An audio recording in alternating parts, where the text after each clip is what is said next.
Adventures in Time and Space.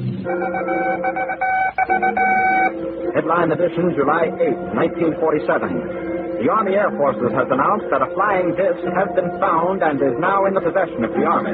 Army officers say the missile, found sometime last week, has been inspected at Roswell, New Mexico, and sent to Wright Field, Ohio, for further inspection. Headline edition will bring you special reports and interviews in a moment. Once, I believed that space could have no power over faith, just as I believed that the heavens declare the glory of God's handiwork. Now I have seen that handiwork, and my faith is sorely troubled. I stare at the crucifix that hangs on the cabin wall above the Mark VI computer, and for the first time in my life, I wonder if it is no more than an empty symbol. I have told no one yet, but the truth cannot be concealed. The facts are there for all to read, recorded on the countless miles of magnetic tape and the thousands of photographs we are carrying back to Earth. Other scientists can interpret them as easily as I can, and I am not one who would condone that tampering with the truth, which often gave my order a bad name in the olden days. The crew were already sufficiently depressed. I wonder how they will take this ultimate irony. Few of them have any religious faith, yet they will not relish using this final weapon in their campaign against me. That private, good-natured, but fundamentally serious war which lasted all the way from Earth. It amused them to have a Jesuit as chief astrophysicist. Dr. Chandler, for instance, could never get over it. Why are medical men such notorious atheists? Sometimes he would meet me on the observation deck, where the lights are always low, so that the stars shine with undiminished glory. He would come up to me in the gloom and stand staring out of the great oval port, while the heavens crawled slowly around us, as the ship turned end over end, with the residual spin we had never bothered to correct. "Well, Father," he would say at last, "it goes on forever and forever, and perhaps something made it. But how you can believe that something has a special interest in us and our miserable little world, that just beats me." Then the argument would start, while the stars and nebulae would swing around us in silent, endless arcs, beyond the flawlessly clear plastic of the observation port. It was, I think, the apparent incongruity of my position that caused most amusement to the crew. In vain I would point to my 3 papers in the Astrophysical Journal, my 5 in the monthly notices of the Royal Astronomical Society. I would remind them that my order has long been famous for its scientific works. We may be few now, but ever since the 18th century, we have made contributions to astronomy and geophysics out of all proportion to our numbers. Will my report on the Phoenix Nebula end our 1,000 years of history? It will end, I fear, much more than that. I do not know who gave the nebula its name, which seems to me a very bad one. If it contained a prophecy, it is one that cannot be verified for several billion years. Even the word nebula is misleading. This is a far smaller object than those stupendous clouds of mist, the stuff of unborn stars, that are scattered throughout the length of the Milky Way. On the cosmic scale, indeed, the Phoenix Nebula is a tiny thing, a tenuous shell of gas surrounding a single star, or what is left of a star. The Rubens engraving of Loyola seems to mock me as it hangs there above the spectrophotometer tracings. What would you, Father, have made of this knowledge that has come into my keeping so far from the little world that was all the universe you knew? Would your faith have risen to the challenge, as mine has failed to do? You gaze into the distance, Father, but I have traveled a distance beyond any that you could have imagined when you founded our order 1,000 years ago. No other survey ship has been so far from Earth. We are at the very frontiers of the explored universe. We set out to reach the Phoenix Nebula. We succeeded, and we are homeward bound with our burden of knowledge. I wish I could lift that burden from my shoulders, but I called you in vain across the centuries and the light years that lie between us. On the book you are holding, the words are plain to read. To the greater glory of God, the message runs, but it is a message I can no longer believe. Would you still believe it, if you could see what we have found? We knew, of course, what the Phoenix Nebula was. Every year, in our galaxy alone, more than 100 stars explode, blazing for a few hours or days with thousands of times their normal brilliance, before they sink back into death and obscurity. Such are the ordinary novae, the commonplace disasters of the universe. I have recorded the spectrograms and light curves of dozens since I started working at the Lunar Observatory. But 3 or 4 times in every 1,000 years occurs something besides which even a nova pales into total insignificance. When a star becomes a supernova, it may for a little while outshine all the mass suns of the galaxy. The Chinese astronomers watched this happen in AD 1054, not knowing what it was they saw. 5 centuries later, in 1572, a supernova blazed in Cassiopeia so brilliantly that it was visible in the daylight sky. There have been 3 more in the 1,000 years that have passed since then. Our mission was to visit the remnants of such a catastrophe, to reconstruct the events that led up to it, and, if possible, to learn its cause. We came slowly in through the concentric shells of gas that had been blasted out 6,000 years before, yet were expanding still. They were immensely hot, radiating even now with a fierce violet light, but were far too tenuous to do us any damage.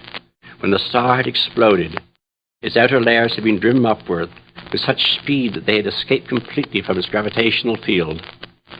Now they formed a hollow shell large enough to engulf 1,000 solar systems, and at its center burned the tiny, fantastic object which the star had now become, a white dwarf, smaller than the Earth, yet weighing 1,000,000 times as much.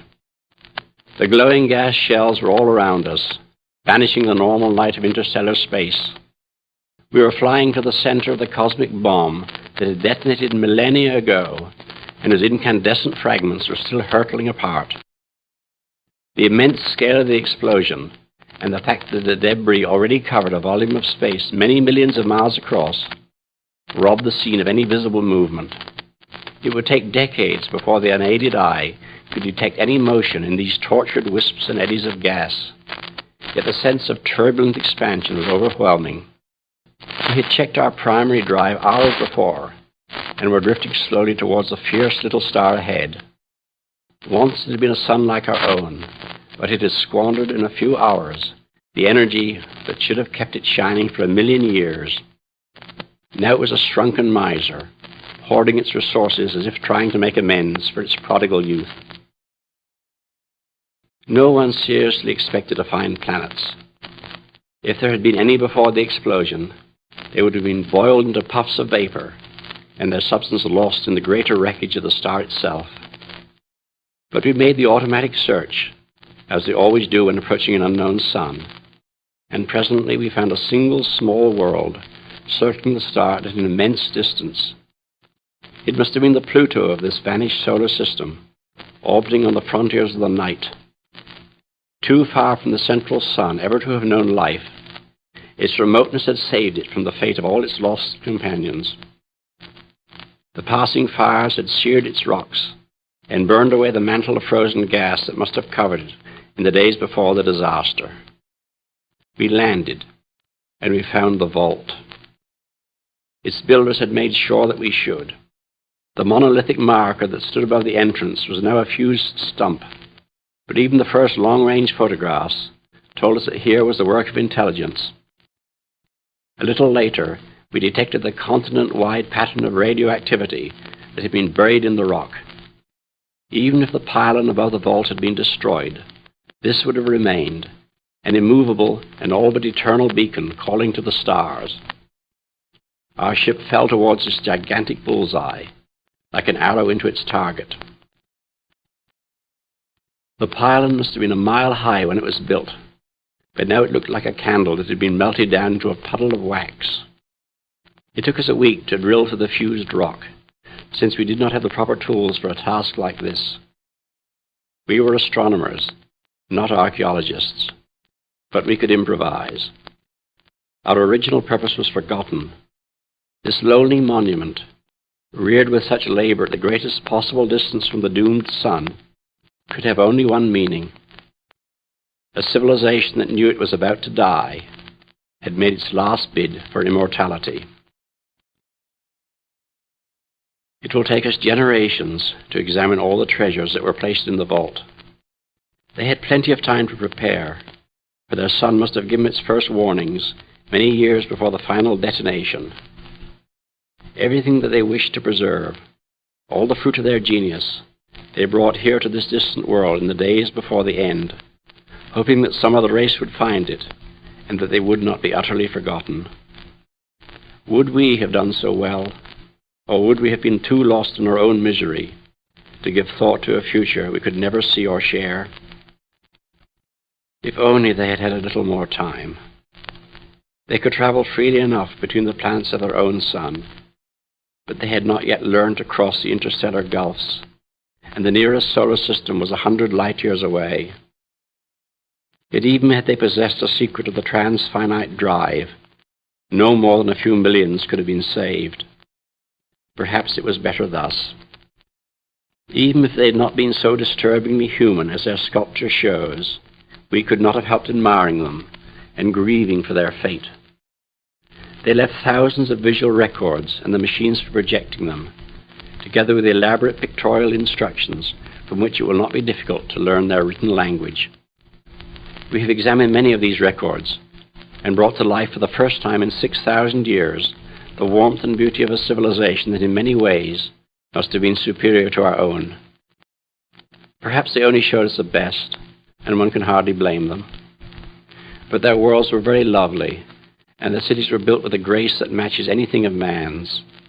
We have watched them at work and play, and listened to their musical speech sounding across the centuries. One scene is still before my eyes, a group of children on a beach of strange blue sand, playing in the waves as children play on earth. Curious whip-like trees line the shore, and some very large animal is wading in the shallows, yet attracting no attention at all. And sinking into the sea, still warm and friendly and life-giving, is a sun that will soon turn traitor and obliterate all this innocent happiness. Perhaps if we had not been so far from home and so vulnerable to loneliness, we should not have been so deeply moved. Many of us had seen the ruins of ancient civilizations on other worlds, but they had never affected us so profoundly. This tragedy was unique. It is one thing for a race to fail and die, as nations and cultures have done on Earth. But to be destroyed so completely in the full flower of its achievement, leaving no survivors, how could that be reconciled with the mercy of God? My colleagues have asked me that, and I have given what answers I can. Perhaps you could have done better, Father Loyola, but I have found nothing in the spiritual exercises that helps me here. They were not an evil people. I do not know what gods they worshipped, if indeed they worshipped any. But I have looked back at them across the centuries and have watched while the loveliness they used their last strength to preserve was brought forth again into the light of their shrunken sun. They could have taught us much. Why were they destroyed? I know the answers that my colleagues will give when they get back to Earth. They will say that the universe has no purpose and no plan, that since 100 suns explode every year in our galaxy, at this very moment some race is dying in the depth of space. Whether that race has done good or evil during its lifetime will make no difference in the end. There is no divine justice, for there is no God. Yet, of course, what we have seen proves nothing of the sort. Anyone who argues thus has been swayed by emotion, not logic. God has no need to justify his actions to man. He who built this universe can destroy it when he chooses. It is arrogance. It is perilously near blasphemy for us to say what he may or may not do. This I could have accepted, hard though it is to look upon whole worlds and peoples thrown into the furnace. But there comes a point when even the deepest faith must falter, and now, as I look at the calculations lying before me, I know that I have reached that point at last. We could not tell, before we reached the nebula, how long ago the explosion took place. Now, from the astronomical evidence, in the record in the rocks of that one surviving planet, I have been able to date it very exactly. I know in what year the light of this colossal conflagration reached our Earth. I know how brilliantly the supernova whose corpse now dwindles behind our speeding ship once shone in terrestrial skies. I know how it must have blazed low in the east before sunrise, like a beacon in that oriental dawn. There can be no reasonable doubt. The ancient mystery is solved at last. Yet, O God, there were so many stars you could have used. What was the need to give these people to the fire, that the symbol of their passing might shine above Bethlehem?